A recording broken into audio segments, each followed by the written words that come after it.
नमस्कार मित्रों, मैं आनंद पांडे आप सभी लोगों का आपके अपने YouTube channel Radha Krishnan academy में स्वागत करता हूं। मित्रों, हम सभी लोग जो है अभी तक आइसोटोप्स, आइसोबार और आइसोटोन्स के बारे में पिछले लेक्चर में पढ़ा था। आज के लेक्चर में हम लोग देखेंगे जो है न्यूक्लियस के बारे में, जो है नाभिक के बारे में कि इसकी शेप एंड साइज कैसी होती है, इसका जो है आकार कैसा होता है, इसके अस्थायित्व जो है कैसे होते हैं, कितने मतलब इसके नाभिक कितने प्रकार का होता है, इन सब के बारे में देखेंगे आज के लेक्चर में। और इसके अलावा जो है हम जो है नाभिक के आयतन के बारे में देखेंगे, इन सब के बारे में देखेंगे आज के लेक्चर में। ठीक, तो नाभिक के बारे में देखेंगे आज के लेक्चर में। तो वीडियो शुरू करने से पहले मैं आप लोगों से एक छोटी सी रिक्वेस्ट डेली की तरह करना चाहता हूं कि यदि आप सभी लोग जो है हमारे चैनल पे पहली बार आए हों तो हमारे चैनल को सब्सक्राइब कीजिए, लाइक और जो है बेल आइकन को दबा लीजिए ताकि जो है इससे संबंधित वीडियोस आपको मिलती रहें। और हाँ, हम ये गारंटी के साथ कह रहे हैं कि अगर आप सभी लोग जो है हमारे चैनल से जुड़े रहेंगे तो साइंस विषय में, साइंस सब्जेक्ट में जो है आप लोगों का टीजीटी में लगभग 70 से 80% सिलेबस क्लियर हो जाएगा। ठीक, तो अभी एक केमिस्ट्री चल रहा है और केमिस्ट्री में जो है अभी जो पिछले अभी जो पढ़ाया गया टॉपिक है उसमें एटॉमिक स्ट्रक्चर के बारे में पढ़ाया गया है। एटॉमिक स्ट्रक्चर के अलावा जो है एटॉमिक स्ट्रक्चर के अलावा आइसोटोप्स और आइसोबार के बारे और आइसोटोन्स के बारे में पढ़ाया गया है। और अब जो हम बताने जा रहे हैं आप लोगों को आज के क्लास में, नाभिक के बारे में बताने जा रहे हैं, जो कि बहुत ही इम्पोर्टेंट टॉपिक है।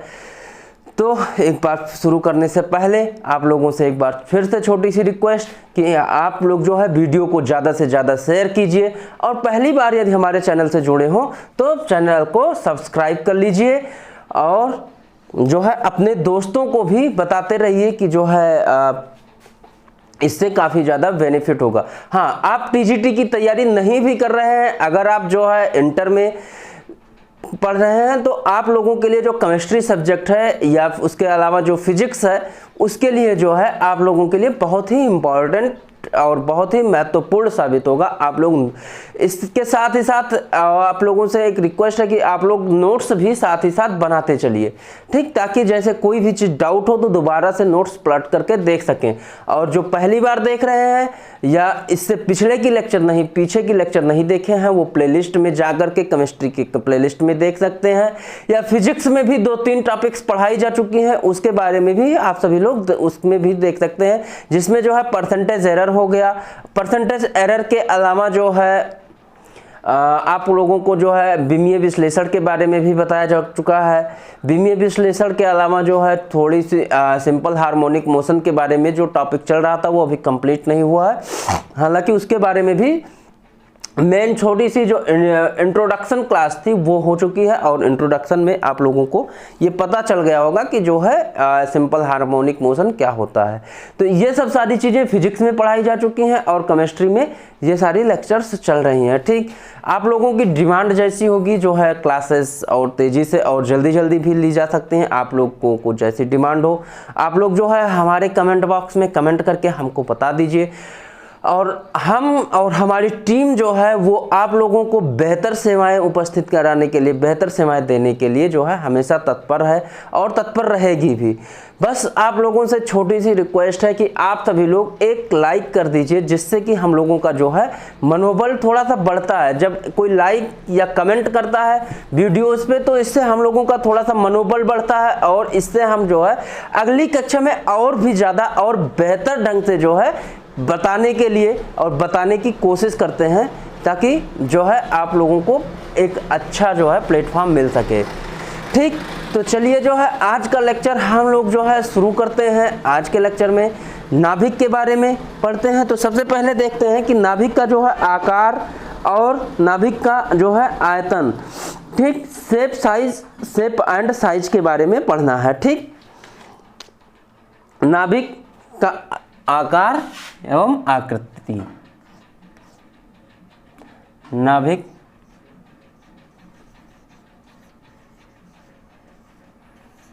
का आकार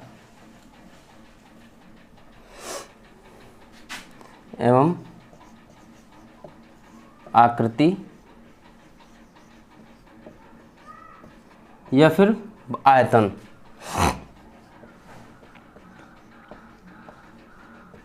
ठीक।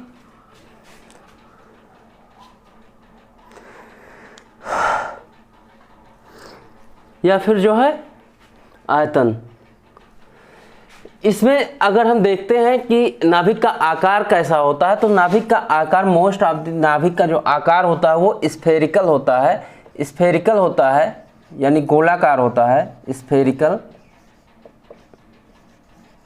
यानी जो है गोलीय होता है, और ये लगभग 90% 100% गोलीय नहीं होता है, 100% गोलाकार नहीं होता है, ये लगभग 90% जो है गोलाकार होता है। कितना? 90%। एक्सपेरिमेंटल वैल्यू है, इसको नोट कर लीजिए कहीं पे भी कि जो है नाभिक का जो आकार होता है वो कितना गोलाकार होता है, तो लगभग 90% जो है इसका आकार गोलाकार होता है, गोलीय होता है। ठीक है, ये जो है लगभग 90% होता है। अब आकृति में हम देखेंगे तो अगर इसका हम वॉल्यूम देखें, इसका अगर हम वॉल्यूम देखें तो अगर अब इसका जो है स्फेरिकल होता है, ये मान लेते हैं नाभिक। हालांकि इतना बड़ा तो नाभिक होता नहीं है किसी भी एटम का, लेकिन यहाँ पे समझने के लिए जो है हम ये मान लेते हैं कि नाभिक है। ठीक, ये जो है इसका ओरिजिन पॉइंट और ये इसकी रेडियस आर है। क्या मान लेते हैं? इसकी रेडियस जो है वो आर है, त्रिज्या जो है वो आर है। ठीक, ये मान लेते हैं। अब नाभिक किसी भी वृत्त का जो क्षेत्रफल आयतन होता है वो क्या होता है? वृत्त का आयतन क्या होता है? गोला का, सॉरी स्फेरिकल है, गोलाकार है, तो गोले का आयतन क्या होता है? गोले का आयतन होता है 4/3 पाई आर क्यूब। यही तो होता है 4/3 पाई आर क्यूब। ठीक, तो V इक्वल टू क्या हो जाएगा? आयतन। नाभिक का आयतन क्या होगा? नाभिक का आयतन यहाँ पे ऐसे भी नोट कर सकते हैं, नाभिक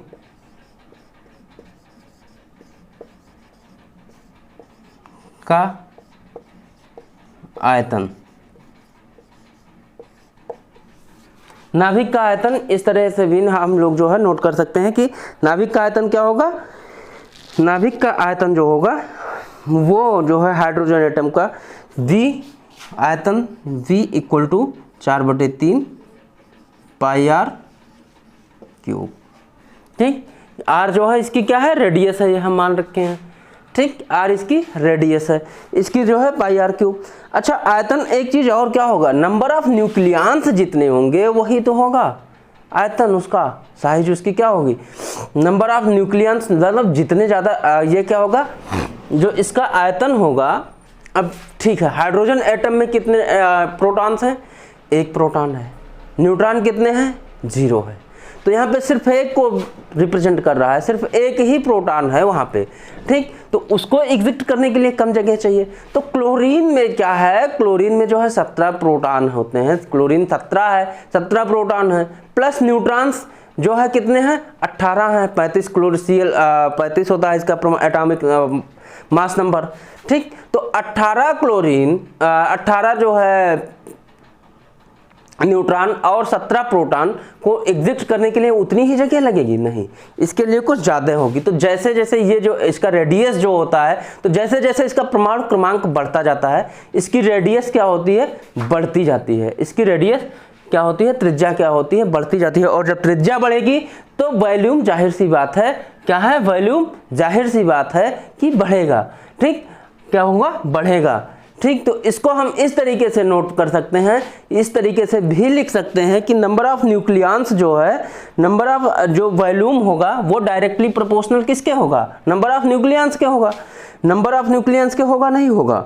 ठीक, तो ये क्या होगा? जो वॉल्यूम होगा, नंबर ऑफ न्यूक्लियंस, जितने ज़्यादा न्यूक्लियंस होंगे, न्यूक्लियंस मतलब जो है इलेक्ट्रॉन, सॉरी माफ कीजिएगा, जो है प्रोटॉन और न्यूट्रॉन, तो जितने ज़्यादा प्रोटॉन और न्यूट्रॉन होंगे उसकी जो है आयतन उतनी ही ज़्यादा होगी। ठीक। ठीक, तो इसको जो है हम इस तरीके से भी नोट कर सकते हैं कि V is directly proportional to number of neutron plus number of proton, या इसको नंबर ऑफ न्यूक्लियंस लिख सकते हैं।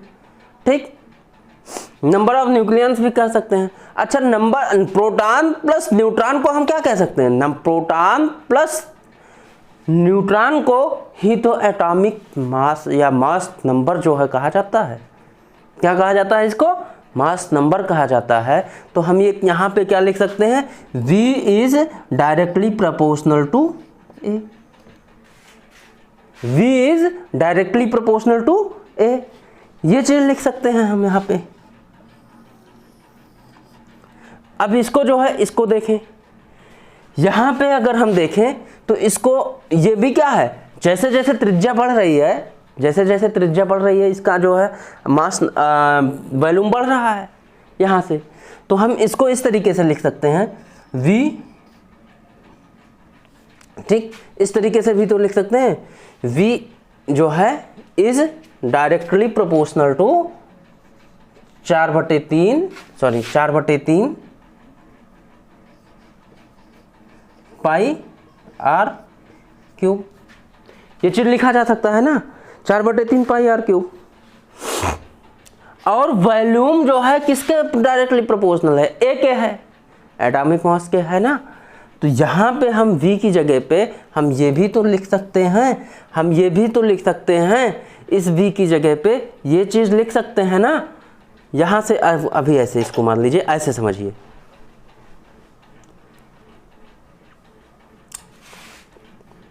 इसको ऐसे समझ, इस B की जगह पे इस चीज़ को लिख सकते हैं ना। वॉल्यूम की जगह पे ये चीज़ आ सकता है क्योंकि ये इसके इक्वल है। अब ये इसके इक्वल है तो हम इस तरीके से भी लिख सकते हैं कि 4/3 pi R cube, 4/3 pi R cube is directly proportional to A, ये चीज़ लिखा जा सकता है ना। अब ये चीज़ अगर लिखा जा सकता है तो हम ये देख रहे हैं कि 4/3 जो है ये कांस्टेंट है। 4/3 क्या है? कांस्टेंट है। इसकी जो वैल्यू होगी वो तो इक्वल होगी, हर जगह पे इक्वल होगी, ये तो ना तो घटेगी ना बढ़ेगी। यानी ये जब कांस्टेंट है तो इसको हम क्या लिख सकते हैं? इसको हम लिख सकते हैं R cube is directly proportional to A। R cube is directly proportional to A, जहां पे A क्या है? A जो है मास नंबर है। A क्या है? मास नंबर है, द्रव्यमान संख्या है किसी भी उसकी, किसी भी जो है एटम की, न्यूक्लियस की, किसी भी एलिमेंट की जो है मास नंबर है। ठीक, ये चीज लिखा जा सकता, ठीक है। अब अगर हम इसको R क्यूब को हटाएंगे तो इधर जो है अंड क्यूब में रूट में हो जाएगा, इधर क्यूब रूट में हो जाएगा। तो इसको इस तरीके से भी तो लिखा जा सकता है R is directly proportional to A power 1/3। R is directly proportional to A पे पावर 1/3। ये चीज यहाँ तक है, उम्मीद है कि यहाँ तक आप सभी लोगों को जो है समझ में आ गया होगा।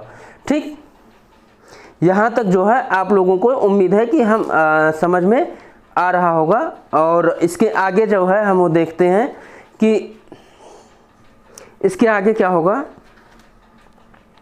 अब अगर हम इस प्रोपोर्शनल के साइन को हटाते हैं, क्या इस प्रोपोर्शनल के साइन को अगर हम हटाते हैं, इस प्रोपोर्शनल के साइन को हटाते हैं तो ये हो जाएगा R equal to R0 A पे power 1/3। R equal to R0 A पे पावर 1/3 इसकी वैल्यू हो जाएगी। ठीक, तो अब अगर इसकी वैल्यू ये हो जा रही है तो अब यहाँ पे R क्या है? R तो आपको पता है रेडियस है, और R0 क्या है? R0 जो है कांस्टेंट है। R0 क्या है? ये एक कांस्टेंट है। R0 यह एक जो है कांस्टेंट है, कांस्टेंट या प्रोपोर्शनल चिन्ह है। ठीक, प्रोपोर्शनल हटाने, इसकी वैल्यू जो होती है R0 की जो वैल्यू होती है वो होती है 1.2 इंटू 10⁻15 मीटर। R0 की वैल्यू होती है 1.2 इंटू देख लेते हैं। आर नॉट इक्वल टू होता है, R naught equal to 1.2 into 10 to the power -15 metre. क्या होता है? आर नॉट इक्वल टू होता है 1.2 into 10 to the power 15 metre होता है आर नॉट इक्वल टू। अब आर नॉट इक्वल टू इतना होता है और हम क्या जानते हैं, 10 to the power -15 metre equal to होता है एक फर्मी के। एक फर्मी के होता है ना, एक फर्मी। ऐसे भी इसको हम लिख सकते हैं 10 to the power -15 equal to क्या होता है, मीटर इक्वल टू होता है, यहाँ पे मीटर होना चाहिए, माफ कीजिएगा, यहाँ पे जो है मीटर होना चाहिए।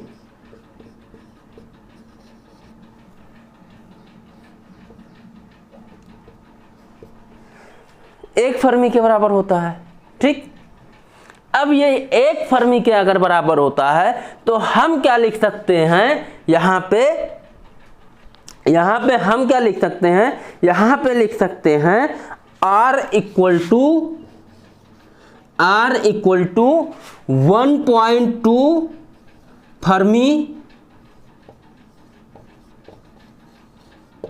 फर्मी ए पे पावर 1/3।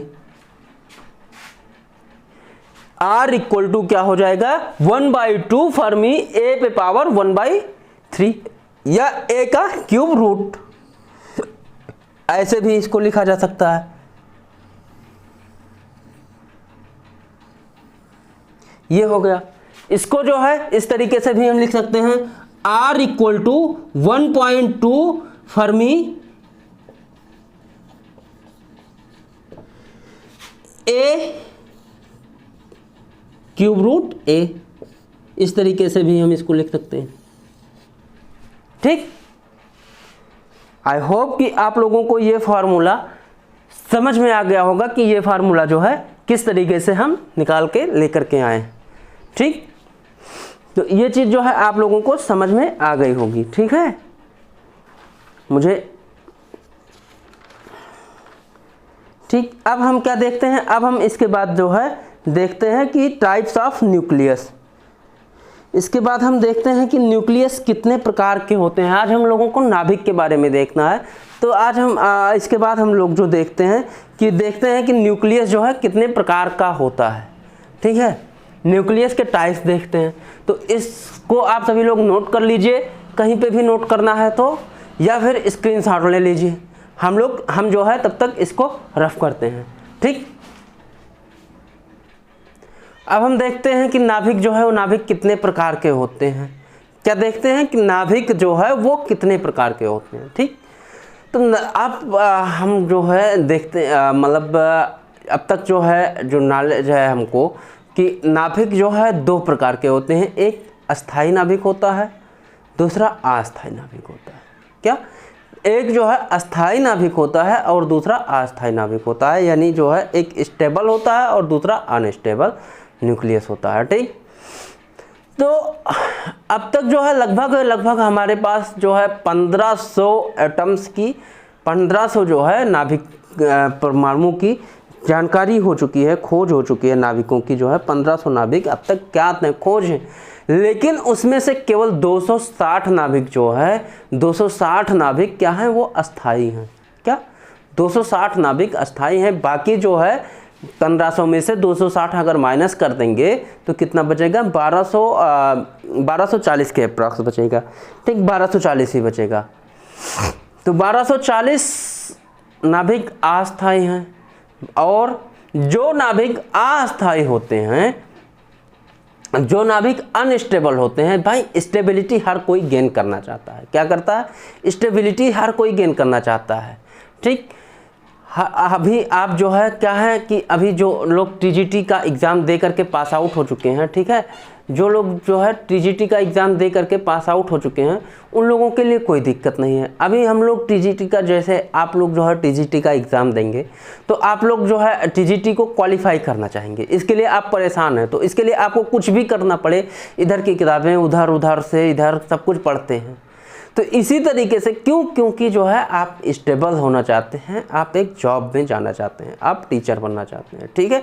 तो इसी तरीके से जो है जो अस्थायी नाभिक होते हैं वो अस्थायित्व प्राप्त करना चाहते हैं। क्या करते हैं? अस्थायित्व को प्राप्त करना चाहते हैं और इसके लिए जो है वो अल्फा बीटा गामा किरणें छोड़ते हैं या कुछ किरणें जो है छोड़ते हैं, ठीक, त्याग करते हैं, जिससे जो है वो अस्थायित्व को प्राप्त करना है। अपनी एनर्जी लेवल को, क्या होता है, जैसे किसी के पास ज़्यादा एनर्जी है, ठीक, ज़्यादा एनर्जी है तो उसको वो अस्थायित्व को प्राप्त करने के लिए एनर्जी को धीरे धीरे कम करते हैं, रिलीज़ करते हैं और वो जो है अल्फ़ा बीटा गामा किरणों के रूप में रिलीज़ करते हैं और उसके बाद जो है पुनः ये अपने अस्थायित्व को प्राप्त करते हैं, ठीक।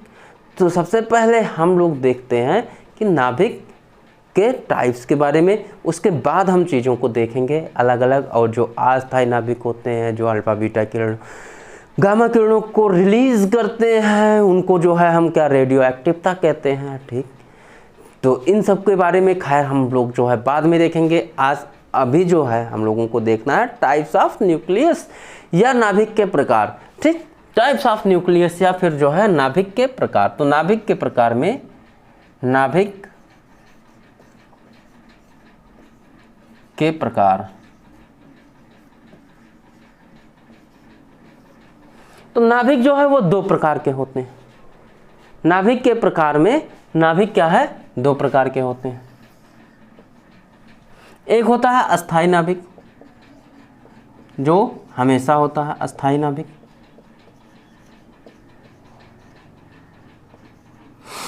और दूसरा होता है अस्थायी नाभिक।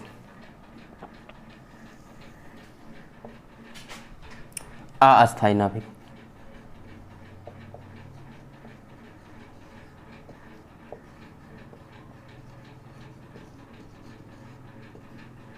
एक होता है अस्थायी नाभिक, दूसरा होता है अस्थायी नाभिक, ठीक। अब हम किसी चीज़ को पता कैसे करेंगे कि ये अस्थायी नाभिक है और ये अस्थायी नाभिक है। तो सबसे पहले हम जो है इसको नोट कर लेते हैं कि अभी तक जो है कुछ पॉइंट्स को नोट कर लेते हैं, जो एक्सपेरिमेंटल पॉइंट्स हैं उनको जो है हम नोट कर लेते हैं कि क्या क्या चीज़ें हैं, ठीक। तो पहला पॉइंट नोट कर लीजिए कि अभी तक जो है 1500 नाभिक ज्ञात हैं, जिसमें से केवल 260 नाभिक अस्थायी हैं। क्या? अभी तक जो है 1500 नाभिक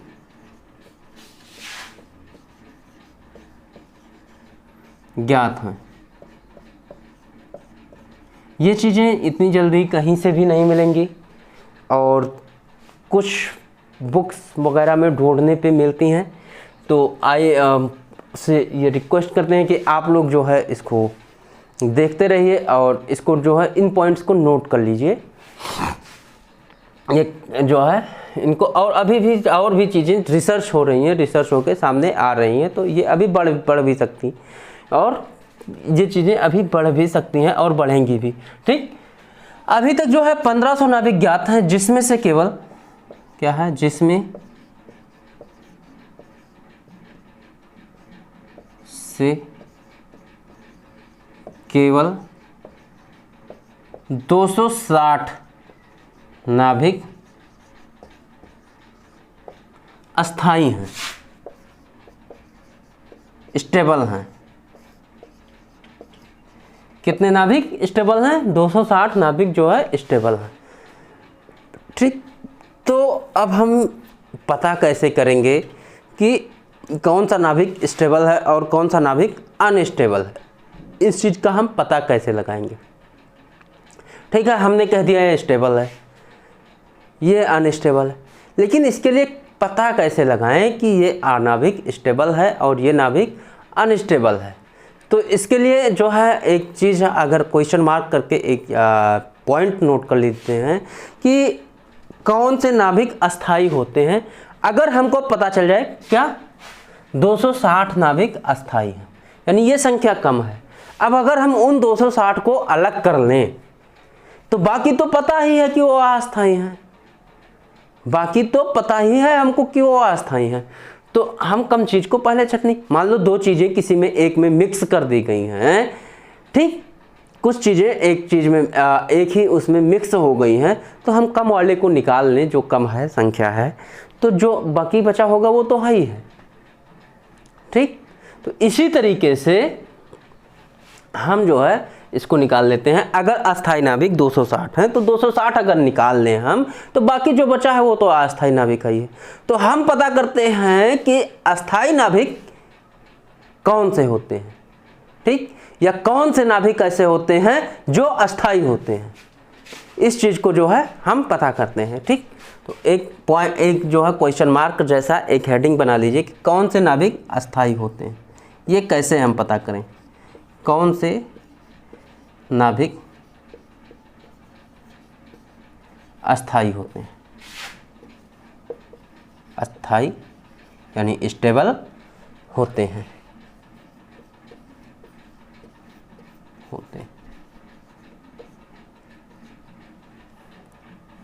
सॉरी।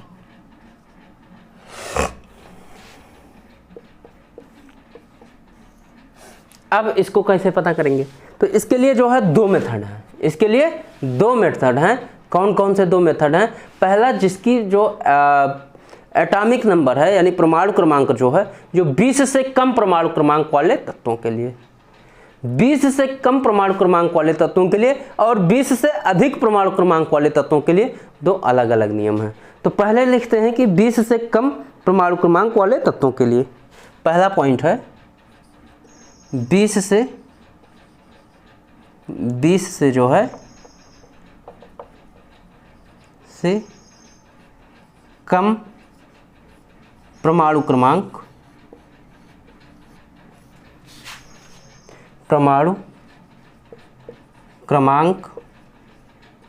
वाले तत्व के लिए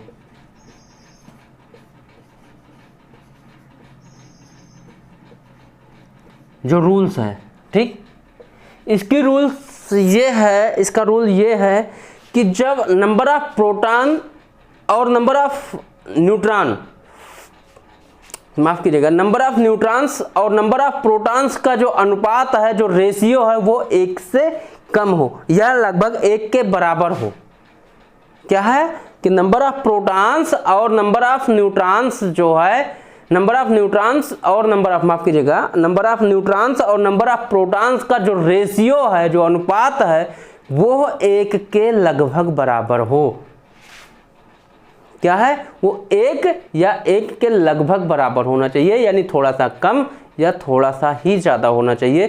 तो ऐसे नाभिक जिनके न्यूट्रॉन्स और प्रोटॉन्स के, इस पॉइंट को नोट कर लीजिए कि ऐसे नाभिक जिनके न्यूट्रॉन्स और प्रोटॉन्स के अनुपात लगभग 1 के बराबर होते हैं, उस नाभिक को उस प्रकार, उस नाभिक जो है अस्थाई नाभिक, या वह नाभिक अस्थाई नाभिक या स्टेबल नाभिक होते, स्टेबल जो है न्यूक्लियस होते हैं। ठीक, तो इसको जो है ऐसे भी हम जो है लिखा देते हैं कि जैसे नंबर ऑफ न्यूट्रॉन्स यानी न्यूट्रॉन अपॉन प्रोटॉन, इनका रेशियो क्या होना चाहिए, लगभग 1 के बराबर होना चाहिए। क्या होना चाहिए, लगभग 1 के बराबर होना चाहिए। 1 से ज़्यादा अथवा मतलब 1 के बराबर, लगभग बराबर होना चाहिए। बहुत माइनर सा ज़्यादा या माइनर सा कम हो जाए तब भी वो नाभिक स्टेबल होते हैं। बहुत ज़्यादा अंतर है 1 से, तो फिर वो नाभिक स्टेबल नहीं होते। ठीक, इतनी चीज़ समझ में आई। अब हम एग्जाम्पल देख लेते हैं। जैसे क्या है C612 12, ठीक, क्या है C612। अब अगर हम इसको सॉल्व करें तो नंबर ऑफ प्रोटॉन्स, सॉरी, इसमें नंबर ऑफ प्रोटॉन्स कितने हैं, 6। न्यूट्रॉन कितना है, 6 - 6 6, 12 - 6 6। ठीक, अब अगर रेशियो निकालें इसका, अगर हम इसका रेशियो निकालें तो क्या हो जाएगा, इसका रेशियो निकालें 6/6 जो कि 1 के इक्वल होगा। तो ये क्या है नाभिक, ये स्टेबल है। ये क्या है, ये स्टेबल है।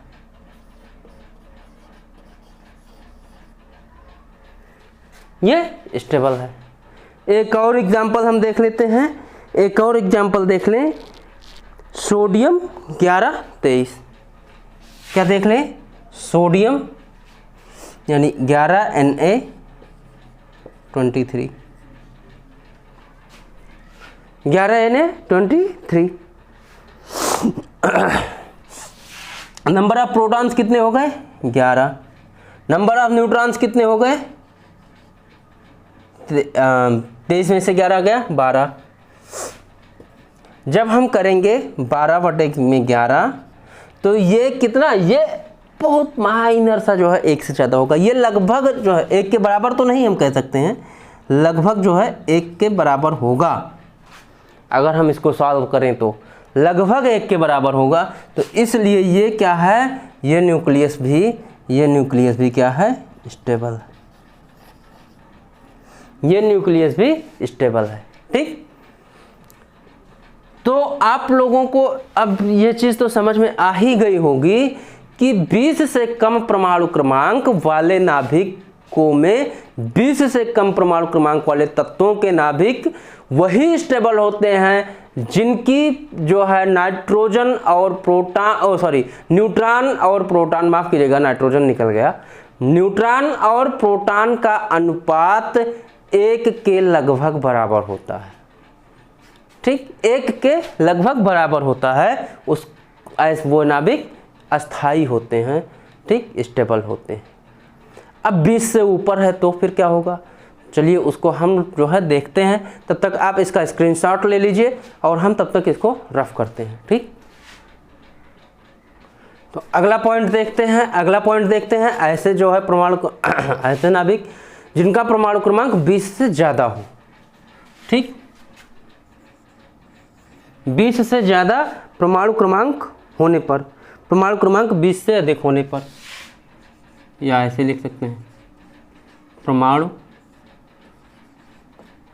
क्रमांक 20 से अधिक होने पर।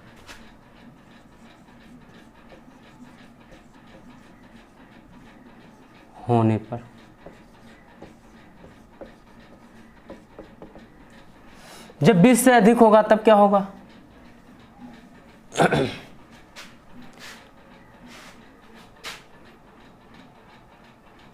दिख नहीं रहा है आई होप, तो इसको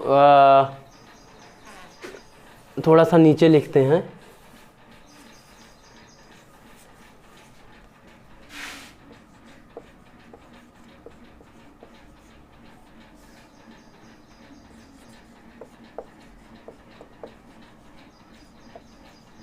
बीस से अधिक होने पर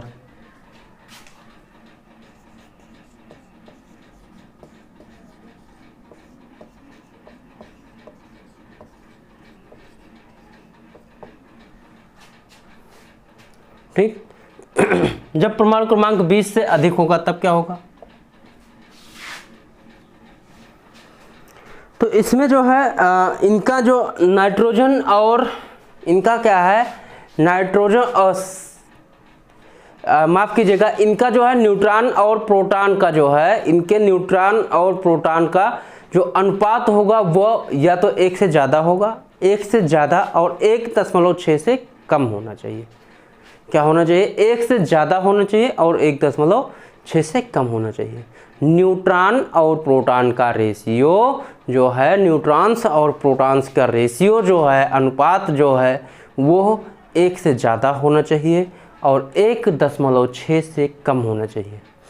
यानी कि इसको हम नोट जो है इस तरीके से कर सकते हैं कि न्यूट्रॉन बटे प्रोटॉन ये होना चाहिए 1 से ज़्यादा is greater than 1, neutron upon proton is less than 1/1.6। ठीक, ये चीज़ होना चाहिए। अगर 20 से ज़्यादा है परमाणु क्रमांक तो होना चाहिए कि 1 से ज़्यादा होना चाहिए न्यूट्रॉन्स और प्रोटॉन्स का रेशियो, और 1.6 से कम होना चाहिए न्यूट्रॉन और प्रोटॉन का रेशियो। ठीक, तो अब इसका भी एक एग्जाम्पल देख लेते हैं। इसका एक एग्जाम्पल देखते हैं 47 AG। 47 जो है AG 108, 47 AG 108 अगर ये है तो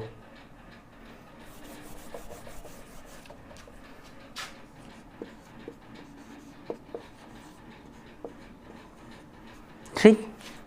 अब इसको हम सॉल्व करें, अगर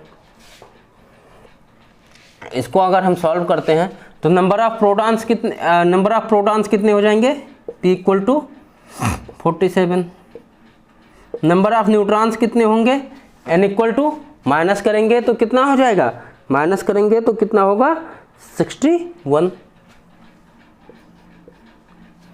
61 अरे 7 माइनस 8 माइनस 7 1 और 10 माइनस 4 6। ठीक, ये चीज़।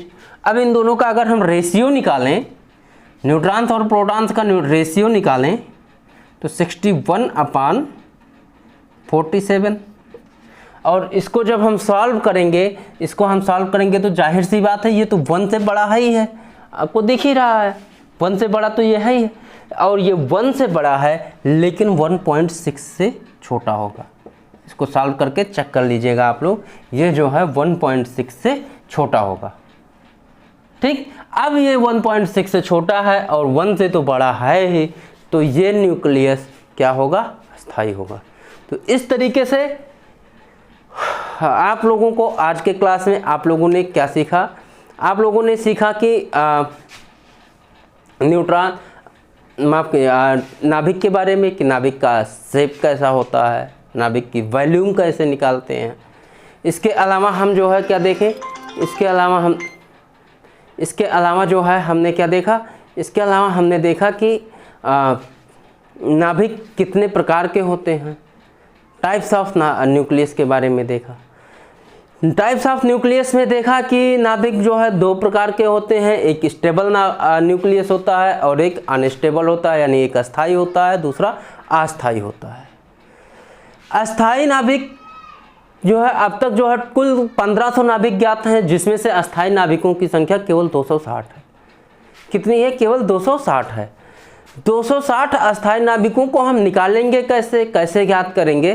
तो इसके लिए जो है हमने देखा कि इसके लिए 2 तरीके हैं, मतलब इसके लिए जो है 2 नियम काम करते हैं। पहला जो है कि ऐसे जो है नाभिक जिनका परमाणु क्रमांक 20 से कम हो, तो जिसका 20 से कम परमाणु क्रमांक होता है उसके लिए जो है न्यूट्रॉन और प्रोटॉन का जो रेशियो होना चाहिए वो लगभग 1 के बराबर होना चाहिए। क्या होना चाहिए? लगभग 1 के बराबर होना चाहिए। वैसे नाभिक जिनमें जो है न्यूट्रॉन और प्रोटॉन का रेशियो लगभग 1 के बराबर होगा, वह नाभिक क्या होंगे? स्टेबल होंगे, अस्थायी होंगे। ये चीज़ देखा। लेकिन जिसका जो है परमाणु क्रमांक 20 से ज़्यादा है, जिसका जो है परमाणु क्रमांक 20 से ज़्यादा है, उसके लिए क्या होगा? उसके लिए होगा कि जो उसका जो होना चाहिए वो 1 से ज़्यादा, न्यूट्रॉन और प्रोटॉन का जो रेशियो है वो 1 से तो ज़्यादा होना ही चाहिए, लेकिन 1.6 से कम होना चाहिए। तो आज के क्लास में हम लोगों ने इतना सीखा। आज का क्लास आप लोगों को कैसी लगी कमेंट बॉक्स में कमेंट करके हमको ज़रूर बताएं, और यदि क्लास अच्छी लगी हो तो वीडियो को लाइक कीजिए, शेयर कीजिए, और हमारे चैनल पे अगर पहली बार विजिट कर रहे हो तो चैनल को सब्सक्राइब कीजिए।